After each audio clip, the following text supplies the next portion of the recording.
সংবাদ সবাইকে স্বাগত জানাচ্ছি। আমি ফিরোজ তোহা। শুরুতেই সংবাদ শিরোনাম জানিয়ে দেব এই মুহূর্তে হাতে পাওয়া সর্বশেষ গুরুত্বপূর্ণ আপডেট বাংলা সংবাদ। শুরুতেই থাকছে আওয়ামী লীগের আমলে পাচার ২৮ লাখ কোটি টাকা।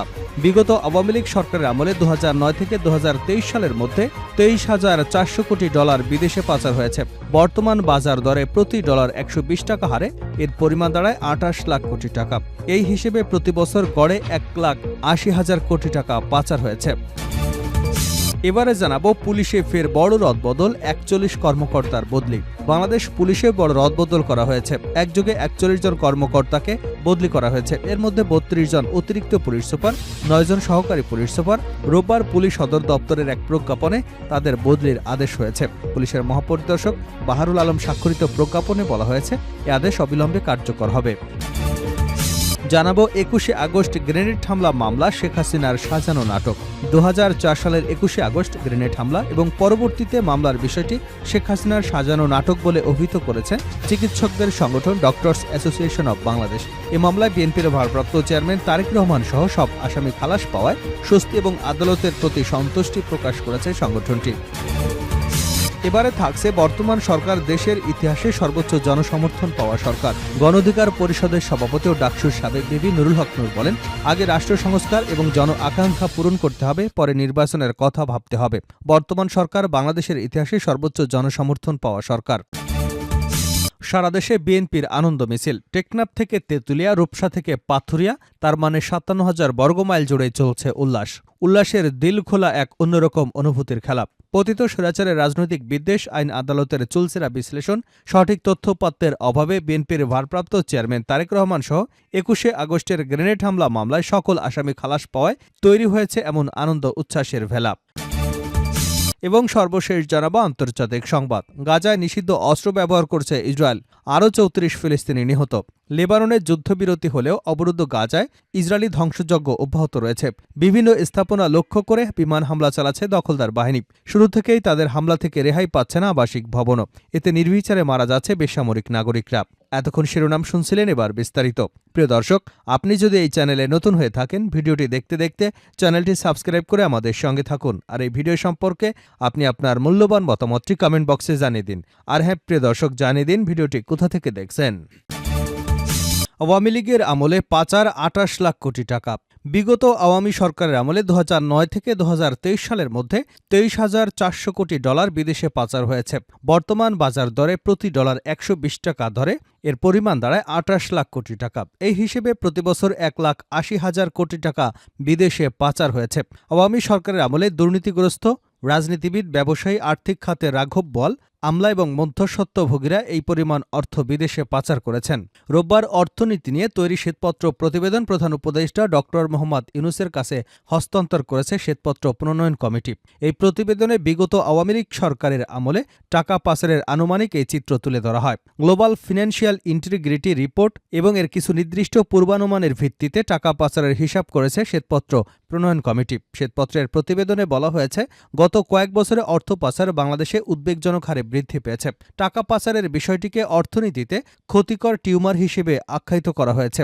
এতে বলা হয়েছে, বিগত সরকারের আমলে অর্থনীতি এবং সম্পদের বড় অংশ এই ক্ষতিকর টিউমার শুষে নেয়। শ্বেতপত্র প্রণয়ন কমিটি মনে করে, প্রতিবছর মোট দেশজ উৎপাদনের ৩.৪% পরিমাণ অর্থ পাচার হয়েছে। এছাড়া ২০২৩-২৪ অর্থ বছরে রপ্তানি আয় এবং প্রবাসী আয় থেকে যত অর্থ এসেছে তার ১/৫ পরিমাণ অর্থ এক বছরেই পাচার হয়। বিদেশি ঋণ এবং বিনিয়োগ হিসেবে যত অর্থ আসে তার দ্বিগুণ পরিমাণ অর্থ পাচার হয়।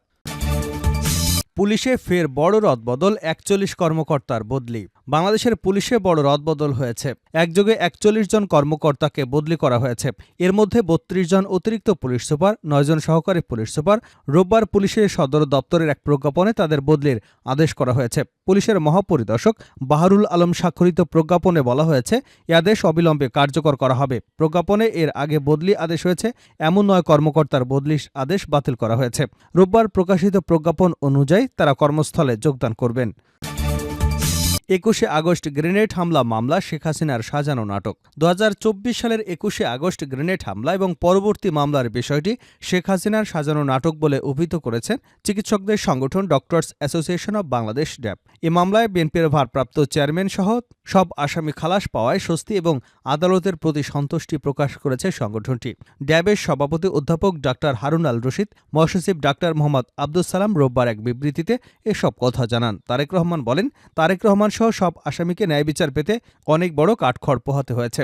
বহু বছর ধরে ফ্যাসিস্ট সরকারের আজ্ঞাবহ আদালত তারেক রহমানের সঠিক বিচার পাননি, তবে তাদের দমানো যায়নি। তিনি ন্যায় বিচারের আশায় আদালতের প্রতি আস্থাশীল থেকে আইনি লড়াই চালিয়ে গেছেন।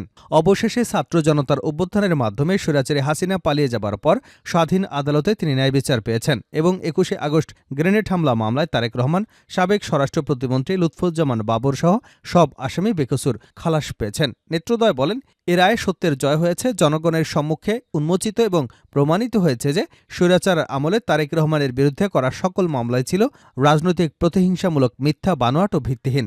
ড্যাব নেত্রদ্বয় আরও বলেন, 21শে আগস্ট গ্রেনেড হামলা মামলা ছিল কুখ্যাত নাট্যকার শেখ হাসিনার সাজানো নাটক। এই হামলায় বিএনপির কোনো সম্পৃক্ততা ছিল না। তৎকালীন বিএনপি সরকারকে ফাঁসাতে অর্থাৎ চাপে ফেলতে এমন জঘন্য ষড়যন্ত্রমূলক নাটক সাজিয়ে কিছু মানুষকে হত্যা এবং আহত করেছিল স্বয়ং শেখ হাসিনা। প্রতিপক্ষকে ফাঁসাতে এমন বিভৎস এবং পৈশাচিক হত্যার ঘটনা হাসিনা ব্যতীত পৃথিবীর আর কেউ ঘটাতে পারেনি।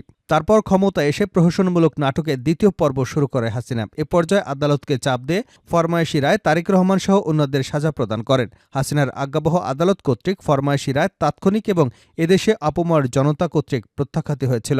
ফ্যাসিস্টদের পতনের পর বিজয়ের মাসে প্রথম দিনে সত্য এবং ন্যায়ের বিজয়ের মাধ্যমে আরেকটি খুশির সংবাদ পেয়েছে দেশবাসী।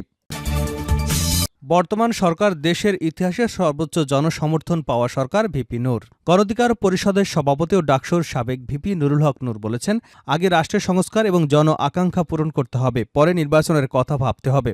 বর্তমান সরকার আমাদের ইতিহাসে সর্বোচ্চ জনসমর্থন পাওয়া সরকার। বিকেলে পটুয়াখালী শহরের টিনপট্টির জেলা কার্যালয়ে গণঅধিকার পরিষদ জেলা শাখা আয়োজিত জুলাই বিপ্লব ও নতুন বাংলাদেশ বিনির্মাণে জন আকাঙ্ক্ষার রাজনীতি শীর্ষক আলোচনা সভায় তিনি এসব কথা বলেন। নূর বলেন, ডান, বাম, বিএনপি, জামাত সহ সব রাজনৈতিক দল এবং সরকারকে সমর্থন দিয়েছে। অনেক জায়গায় সেনাবাহিনী, আইনশৃঙ্খলা রক্ষাকারী বাহিনী চাঁদাবাজ মাফিয়াদের দমন করছে। তাদের ইনকাম বন্ধ হয়ে যাচ্ছে। এ কারণে নিজেদের অবস্থান ধরে রাখতে তারা দ্রুত নির্বাচন চায়, যাতে তাড়াতাড়ি করে ক্ষমতায় আসা যায়, আবার ফ্যাসিবাদ কায়েম করতে পারে। অন্তর্বর্তী সরকারের উদ্দেশ্যে তিনি বলেন, কোনো বিশেষ রাজনৈতিক দলের প্রতি গুরুত্ব না দিয়ে দ্রব্যমূল্য নিয়ন্ত্রণ, আইনশৃঙ্খলা পরিস্থিতির উন্নয়নে নজর দিতে হবে। জনগণের ক্ষোভ বাড়ছে, প্রশাসনের অনেকেই আবার মাথাচাড়া দিয়ে উঠেছে, সেদিকে লক্ষ্য রাখার জন্য সরকারের প্রতি আহ্বান জানান তিনি। নূর আরও বলেন, হিন্দুদের ব্যবহার করে কিছু দুষ্কৃতিকারী বিদেশি এজেন্ট দেশের সাম্প্রদায়িক সহিংসতা ঘটানোর চেষ্টা করছে। সরকার কঠিন হাতে তাদের প্রচেষ্টা প্রতিহত করেছে। জনসাধারণকে বুঝতে হবে, দিল্লিকে খুশি রাখতে তাদের গোলামি করে যারা এতদিন ক্ষমতায় ছিল তাদের পতনে দিল্লি খুশি নয়। এ কারণে তারা বাংলাদেশকে অস্থিতিশীলতার সৃষ্টি করে নতুন সমর্থিত নতুন সরকার বাস্তবায়নের জন্য ষড়যন্ত্র করছে। তাই সাম্প্রদায়িক সম্প্রীতি বজায় রাখতে আমাদের ঐক্যবদ্ধভাবে কাজ করতে হবে। যদি কেউ চাঁদাবাজি এবং দখলের মাধ্যমে নিজেদের স্বার্থ হাসিল করতে চায়, তবে দেশে আবারও ফ্যাসিবাদের সৃষ্টি হবে। জুলাই আগস্টের গণ আন্দোলনে অর্জিত সফলতা বিফলে যাবে। শেষ করছে আন্তর্জাতিক সংবাদ দিয়ে। গাজায় নিষিদ্ধ অস্ত্র ব্যবহার করছে ইসরায়েল, আরও 34 ফিলিস্তিনি নিহত। লেবাননে যুদ্ধবিরতি হলেও অবরুদ্ধ গাজায় ইসরায়েলি ধ্বংসযজ্ঞ অব্যাহত রয়েছে। বিভিন্ন স্থাপনা লক্ষ্য করে বিমান হামলা চালাচ্ছে দখলদার বাহিনী। শুরু থেকেই তাদের হামলা থেকে রেহাই পাচ্ছে না আবাসিক ভবনও। এতে নির্বিচারে মারা যাচ্ছে বেসামরিক নাগরিকরা। রোববার গাজায় ইসরায়েলি হামলায় অন্তত 34 জন নিহত হয়েছেন। সর্বশেষ হামলাটি করা হয় উত্তর গাজার বেইত লাহিয়া এলাকায়। এতে নিহত হন অন্তত 10 জন ফিলিস্তিনি।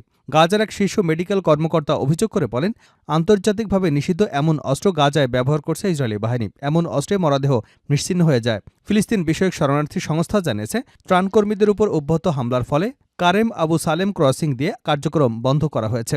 এর আগে শনিবার আরও অন্তত 100 ফিলিস্তিনি নিহত হয়েছেন। এর মধ্যে কেবল জাবালিয়া শরণার্থী শিবিরে চালানো হামলাতেই 40 জনের প্রাণহানি হয়েছে।